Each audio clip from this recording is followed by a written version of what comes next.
አሁን አእምሯችን ማሰብ አይችልም። በመናፍስት ደነዘዘ። የእግዚአብሔር መከላከያ ኃይል አጣን፣ ተጨነቅን፣ ማስተዋላችንም ጠፋ። ለብዙ ዘመናት የምናስተውልበት አእምሮ ሞተ። 70 ዓመት የነበሩ ሽማግሌዎችን ከ60 ዓመት በፊት የነበረን ታሪክ ስጠይቃቸው አንድ ባንድ ከነቀኑ አይዘረዝሩልሃል። ከ60 ዓመት እና ከ80ው ከ90ው ዓመት የተወለድከው ግን የ10 ዓመትና የ5 ዓመቱን ነገር ተናገር ብትባል አታውቀውም። የለም እንኳን እሱን ትላንት ራት ምን ነበር የበላው እዚህ ጋር ብል አንዱን አልበላሁ ነው የሚለኝ፣ ግን በልቶ ነው ያደረው። በቃ ያው የተባለው ነገር ደረሰ። እቃ ሲወሪ ሲጸርስ እቃነታችን ጨመረ። ለምን እንደዚህ ሆን?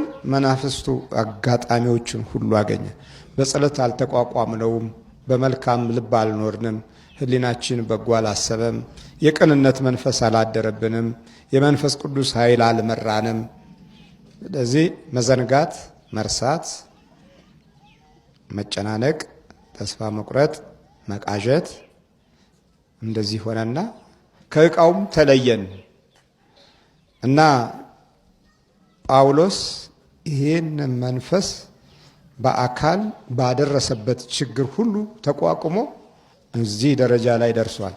ዛሬ እኛንም ልክ እንደዚሁ መንፈሳዊ ጉዞ እንኳ ባንጀምር በስጋችን አኗኗር ውስጥ ከጳውሎስ ሕይወት ጎዳና ውስጥ ያለው የፈተና ጠባይ እንደየአቅማችን ኑሯችን ውስጥ አለ፣ ቤታችን ውስጥ አለ፣ ልባችን ውስጥ አለ፣ ቤተሰባችን ውስጥ አለ፣ ጥላቻው ቤተሰብ ውስጥ አለ፣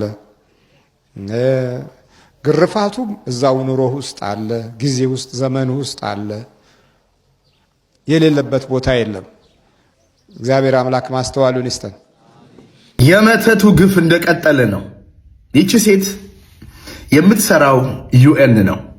እሷ ብቻ ሳትሆን ባሏም ይሰራ የነበረው ዩኤን ነው። አሁን ቤታቸው ሁለቱም ቁጭ ብለው ከፍተኛ ጭንቀት ውስጥ ናቸው። ይህን የመሰለ ትልቅ ስራቸውን አተውተዋል። በላከችልኝ ምስል ከአፏ ከሆዷ የሚወጣው ነገር ጸበል ቦታ ስትሄድ በጣም ያስደነግጣል። ያንን ከመሰለ ዶላር፣ ያን ከመሰለ ትልቅ ዓለም አቀፍ ድርጅት፣ ያን ከመሰለ ትልቅ የሥራ ቦታ ያስለቀቃት እንግዲህ የወዳጆቿ መተት ነው። ምናልባት ማን እንደላከባትም ላታቅ ትችላለች። ምናልባት እቺ ሴት መልካም የሆነች መንፈሳዊ አጋንንትን የመዋጋት ብቃቷ በጣም ያነሰ ነገር ግን እንደማንም ሰርታ ለፍታ ለባሏ፣ ለልጆቿ፣ ለቤተሰቦቿ የሆነ ነገር መስጠት የምትፈልግ ሴት ናት ወይም ባለትዳር ናት። ነገር ግን ሁሉም ነገር ቆሞ አሁን ቤት ውስጥ ነው ያለችው። አንድ ወዳጅ ተከታይ ሶሻል ሚዲያ ላይ ምን አለ? ማን ያዘዋል?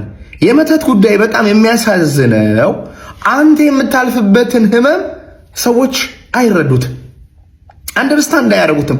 አንተ ስትሰቃይ፣ አንተ ስትታመም፣ አንተ አእምሮ ሲበጠበጥ፣ አንተ ስሜት ሲረብሽ፣ አንተ አምላኬ ሆይ ለምንድን ነው እንደዚህ እምሆነው ብለህ ስትጨው፣ አንተ ሱስ ውስጥ ስትገባ፣ አንተ ስታበድ ሰዎች አይረዱም። ምን ሆኖ ነው ይላሉ።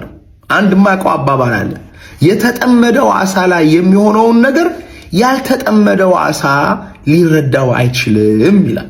አንዳንዶቻችሁ ደግሞ እኔና ባሌ ላይ ብዙ ነገር ተደርጎብኛል ወይም ተደርጎብናል፣ ነገር ግን በቃ እንጣላለን፣ እንጋጫለን፣ እንጣላለን፣ እንጋጫለን፣ አሁን ተስፋ ቆርጫለሁ ያላችሁ እንዳላችሁ። መተት እንደሆነ ካወቃችሁ ለምንድን ነው ባላችሁን የማትረዱት? ለምንድን ነው ራሳችሁንም ጭምር የማትረዱት? ለምንድን ነው ትዳራችሁን የምታፈርሱት? ለምንድን ነው ልጆቻችሁን የምታጡት? ቆይ መተት ተደርጎባችኋል። አው እናንተ አእምሮ የእናንተ ነፍስ እንዳይሰራ የሆነ ነገር ተደርጓል። ስለዚህ ይሄን ካወቃችሁ ግጭታችሁ የእናንተ ግጭት አይደለም፣ ቁጣችሁ የእናንተ ቁጣ አይደለም፣ ጩኸታችሁ የእናንተ ጩኸት አይደለም፣ ኃጢአታችሁ የእናንተ ኃጢአት አይደለም፣ እናንተ ውስጥ ገብቶ ያለው መጥፎ መንፈስ እንጂ። እዚች መጽሐፍ ላይ እዚች ትንሽ መጽሐፍ ላይ ሰውና ግብሩ ይላል። ጌራ ወርቅ አጎናፍር የሚባል ኢትዮጵያዊ ነው የጻፈው። በጣም ቆንጆ መጽሐፍ ነው። ስለ ሰው ተፈጥሮ ያወራል እና ማን ነው ያጠፋው? ነፍስ ነው ስጋ? ማን ነው ያጠፋው ይላል። እና የሚገርማችሁ ነገር አንድ አባት የነገሩኝን ታሪክ እዚች መጽሐፉ ግጥም ላይ አግኝቻለሁ።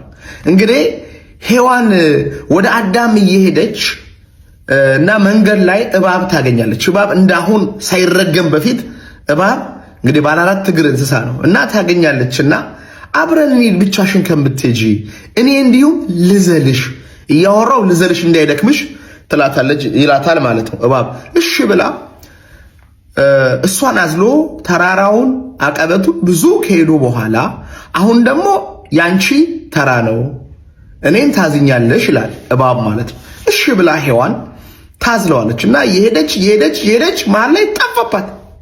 እንደ ቅቤ ቀልጦ በውስጧ ገብቶ የት ሄደ ስትል አላወቀችም። ውስጧ ገብቷል እና ያኔ ነው አዳም ጋር ሄዳ ይሄንን ዕፀ በለስ እንብላ ያለችው። እሱ አይደለችም ያለችው። ውስጥ ያለው የእባቡ የሰይጣን የኬሲ ሰይጣን መንፈስ ውስጥ እባብም አይደለም። እባብ ውስጥ የገባው ሰይጣን አለ። እባብ ውስጥ የገባው ሰይጣን አለ። እሱ ደግሞ ሔዋን ውስጥ ገብቶ ከዛ ወደ አዳም ሄደ። ዛሬ እኔና እናንተ ላይ እየተጫወተ ይገኛል ማለት ነው። ስለዚህ የምታወሩት ሁሉ ከናንተ ላይ ሆን ይችላል። የምትሰሩት ከናንተ ላይ ሆን ይችላል። ውስጣቸው የተደበቀ አጋንንት አለ።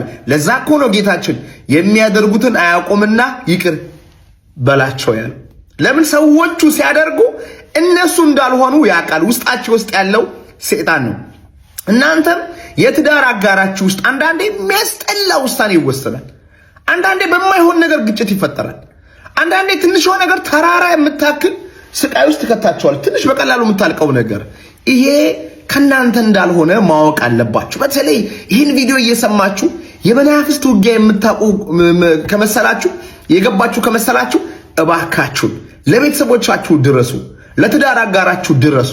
በመረዳት በማድመጥ ወደ ትክክለኛ የሃይማኖት ቦታ በመውሰድ የሚጮሁትን ነገር አንደርስታንድ። ሲጮሁ መልሳችሁ ከጮኋችሁ አይሰማችሁ። ሲናደዱ መልሳችሁ ከተናደዳችሁ አይሰማችሁ። ከስራ ሲያቆሙ እንዴ ስራ ታቆማለህ አንተ ምናምን እንደዚህ ብሎ በሎጂክ አይደለም፣ በመረዳት በመቀበል በጸሎት ነው ልታሸንፉ የምትችሉትና እስቲ ከዚህ ነገር የዳናችሁ ከዚህ ርኩስ መንፈስ ውጊያ ነፃ የወጣችሁ እግዚአብሔር ያዳናችሁ ሰዎች እንዴት ዳናችሁ? እስቲ ኮሜንት አድርጉ እባካችሁ። እኔ ከአቅሜ በላይ የሆነ ነው። ብዙ ሰዎች እየጻፉልኝ ነው። እንዴት ዳናችሁ? እንዴት ዳናችሁ? እስቲ ጻፉ። የት ገዳም ሄዳችሁ? ምን አድርጋችሁ? ምን ሰርታችሁ? ምን በልታችሁ? ምን ጠጥታችሁ ነው ከዚህ ችግር የዳናችሁ? ኤንድ አንድ ነገር ወቁ። ክፉ ሰዎች ከሆናችሁ ልባችሁ በመርዝ ከተሞላ ውስጣችሁ በመጥፎ መንፈስ ከተሞላ የአጋንንት መጫወቻ ነው የምትሆኑት። ንጹህ ልብ ካላችሁ የተበደላችሁትን ይቅር የምትሉ ከሆነ ለጠላቶቻችሁ ጸሎት የምታደርጉ ከሆነ ይሄንን አጋንንት ታሸንፋላችሁ። እየተዋጋኝ ነው እንደ አጋንንቱ። ኦኬ ኦ ማይ ጋድ። እሺ ኦኬ ማሸነፍ ትችላላችሁ። ከዛ በተረፈ ሁሉን ማድረግ የሚችል አምላካችን ኢየሱስ ክርስቶስ ለሁላችንም ይድረስልን። ሰላም ሁሉ ላለው ቴንክ ዩ ሶ ማች